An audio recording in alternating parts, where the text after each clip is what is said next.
Ова е кратко представување на апликацијата Melifers, која служи за следење на природни закани од различити видови.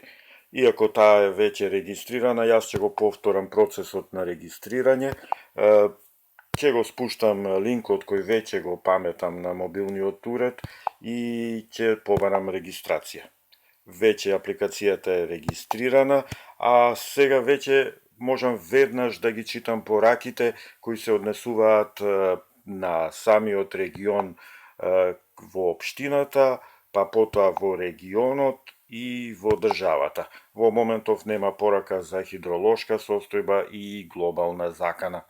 Во моментов исто така како пример за локални размери имаме и врска до 3 документи, и тоа филм во долната линија, MP3 документ и PDF документ, кој ќе го активирам за да видите колку лесно се доаѓа до содржина која се однесува на таа закона и таа порака во моментот.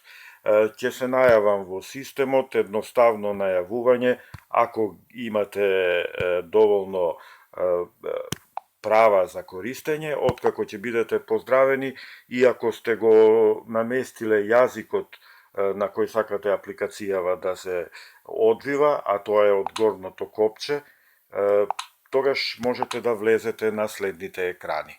Следните екрани се слични еден на друг, но имат малку различни функции. Листата на продукти е од левата страна, а од обична листа одбирате различити продукти. Еве, например, PM10 честичките кои се Copernicus Insight for Air Quality, веќе ја добиваме распределбата на честичките во различни бои за 19 часот колку и сега. Ова е проценка на состојбата, а што значат боите ги добиваме со употреба на копчето помош, скратено напишано.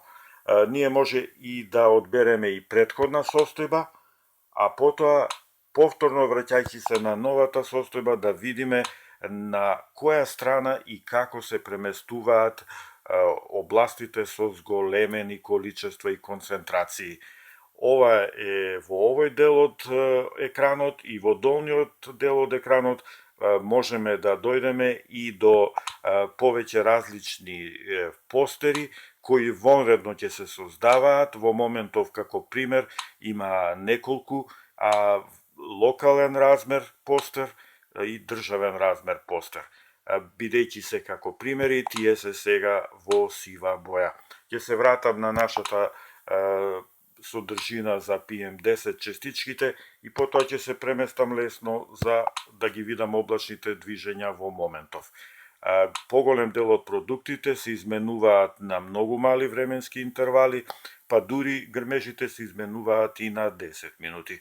Она што можам овде да го видам е дека во средината е нашиот регион и Република Македонија, а таму некаде на североисток се врнежите. Жолтите стрелки се дел од моите процедури, а проценките на врнежите се процедури на EUMETSAT. Од жолтите стрелки може да видиме на која страна ќе се придвижат облачните маси во моменти на опасност, тоа е особено важно. Следниот екран е екранот на полесно прикажување и попрецизно прикажување, кој има слична содржина во долниот дел, но има и содржина во листите, една нова, таа е да може зумирано да се погледнува на регионот кој ни е од интерес.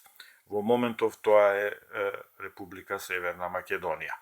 Ако сега уредот јас го изгасам и потоа на следното вклучување можам повторно секогаш да вклучам и да ја добивам ова содржина на истото место и секогаш да ми биде позиционирана на овој регион. Така можам и во текот на ноќта, кога времето е лошо, да остане уредот исклучен, а само на едно вклучување да побарам нова и последна содржина. Овој момент се гледа дека облачноста се придвижува кон североисток, но всушност таа е многу мала. Од листиве лесно може да се одберат и други елементи. Еве ќе одберам и, например, грмежи. Се разбира, во моментов грмежи нема, но јас може да ја зумирам и овде содржината и да видам точно каде е бранот на грмежи, а во случај кога тие се закана за регионот во кој се наоѓате. Ова е кратка презентација, се разбира има уште многу карактеристики софтверот, но сега јас само ќе излезам и ќе ја завршам работата со софтверот.